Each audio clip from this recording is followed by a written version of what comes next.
नमस्ते मेरी प्यारी सहेली। कैसी हैं आप सब?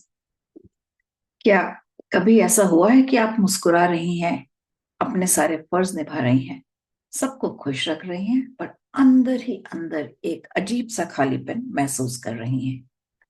एक ऐसा बोझ जिसके बारे में आप किसी से बात नहीं कर पाते, खासकर जब आप 40 के उम्र के पार।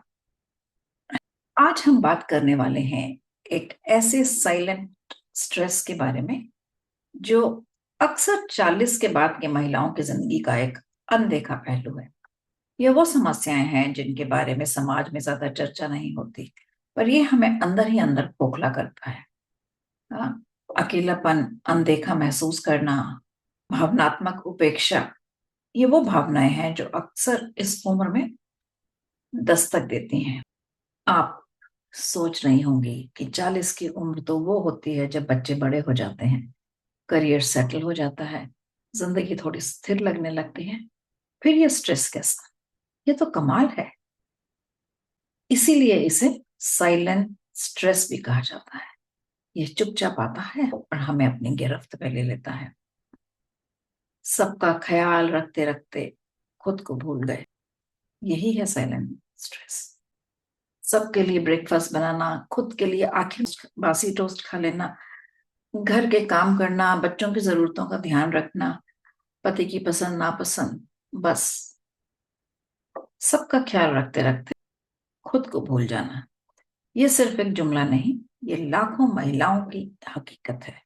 माँ बाप, पति, बच्चे, ससुराल वाले, हम सबकी जरूरतों को अपनी जरूरतों से ऊपर रखती हैं। सुबह से रात तक हम एक मल्टीटास्कर की तरह भूमिका निभाती हैं। बच्चों की पढ़ाई, पति का ऑफिस, घर का बजट, रिश्तेदारों से मेलजोल, इस सब के बीच हम कब अपनी पहचान खोने लगते हैं पता ही नहीं चलता। हमें लगता है कि अगर हम अपनी जरूरतों को पहले रखेंगे तो शायद सेल्फिश कहलाएंगे। पर क्या अपनी खुशी का ख्याल रखना सेल्फिशनेस है? धीरे धीरे हम अपनी पसंद नापसंद भी भूल जाते हैं। हमारी हॉबीज, हमारे सपने, वो सब कहीं भूल भागते रहते हैं। और फिर एक दिन हम शीशे में देखते हैं और खुद को पहचान ही नहीं पाते। ये खालीपन अंदर ही अंदर पनपता रहता है, क्योंकि हम किसी से कह नहीं पाते कि हमें क्या चाहिए। बच्चों का बड़ा होना और अपने सपनों को पूरा करने के लिए घर छोड़ना हर माँ के लिए खुशी और गर्व का पल होता है। और इसके साथ ही एक गहरा दुख भी होता है, जिसे हम एम्प्टी नेस्ट सिंड्रोम के नाम से जानते हैं। जिस घर में कभी बच्चों की खिलखिलाहट गूंजती थी, वो अब खाली लगने लगता है।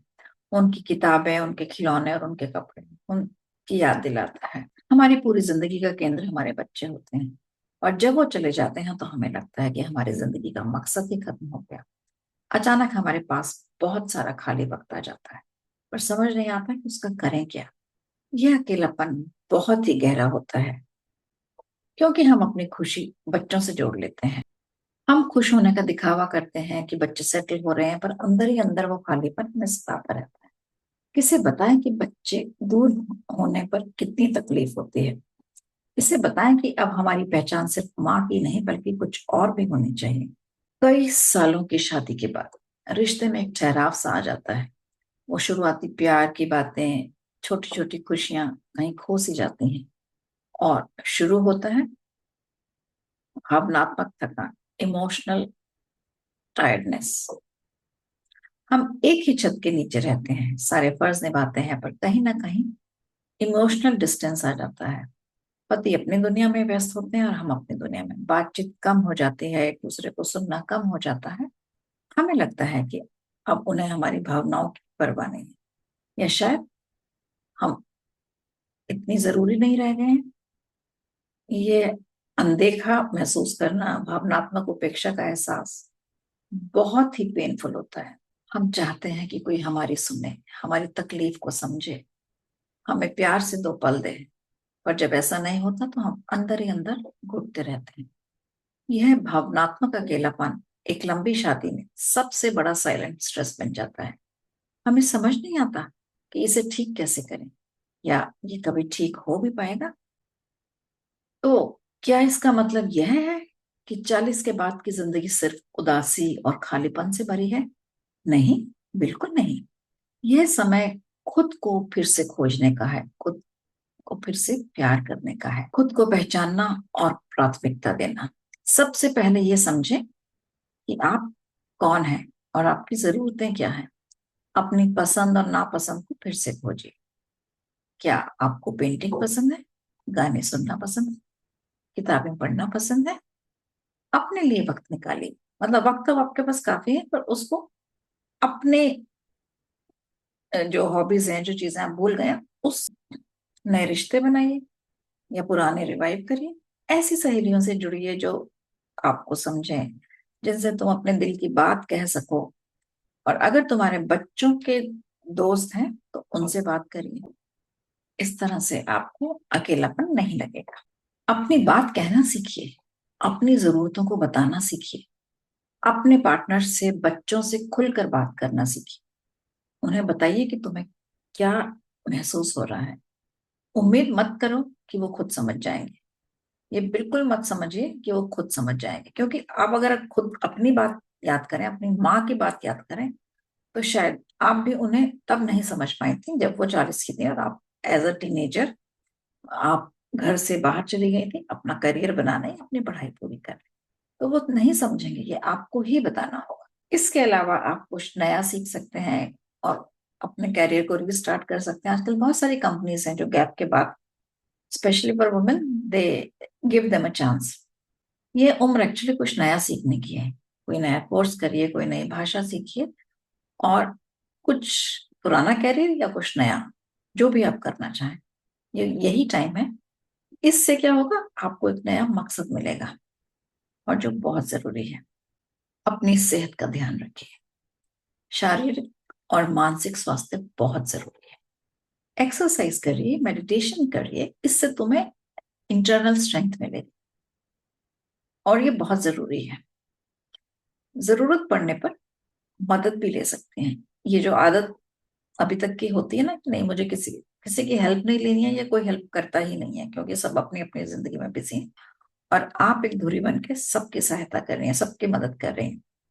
पर अब वक्त है कि जरूरत पड़ने पर मदद लें।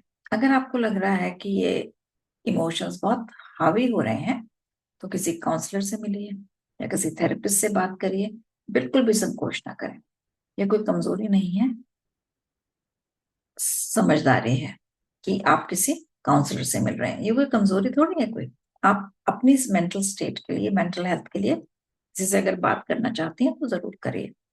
पर अगर आपके पास अच्छे दोस्त हैं तो हो सकता है वही आपकी हेल्प कर दे। पर हर हालत में अपने मेंटल और फिजिकल हेल्थ पे फोकस रखना अब बहुत जरूरी हो गया है इस उम्र। मेरी प्यारी सहेली, 40 के बाद की जिंदगी एक नया अध्याय है। इसे उदासी और खालीपन से नहीं, बल्कि अपनी शक्ति और आत्म प्रेम से भर दीजिए। आप जैसी हैं बहुत खूबसूरत हैं और बला की काबिल हैं। अपनी खुशियों की चाबी अपने हाथ में दीजिए। याद रखिए, आप अकेले नहीं हैं। हम सब एक दूसरे के साथ हैं। अपनी आवाज उठाइए और खुशियों को ढूंढिए। जिंदगी को पूरी तरह जीना सीखिए और जिए। इस वीडियो को अपने उन सहेलियों के साथ जरूर शेयर करें जिन्हें इसकी जरूरत है। कमेंट में मुझे बताइए कि आप इस साइलेंट स्ट्रेस से कैसे निपटते हैं। तो मिलते हैं अगली वीडियो में। तब तक खुश रहिए और खुद से प्यार करते रहिए। नमस्कार। और अगर आपने अभी तक मोटिवेशनल माता को सब्सक्राइब नहीं करा है तो आज ये शुभ काम कर दीजिए ना, सब्सक्राइब करिए। ये बिल्कुल फ्री है, you don't need to pay anything for subscription. और बेल आइकन अगर आप क्लिक करते हैं तो हर नया वीडियो जैसे रिलीज होती है आप तक उसकी इंफॉर्मेशन पहुंच जाएगी। नमस्कार। जल्दी ही मिलते हैं अगले वीडियो में।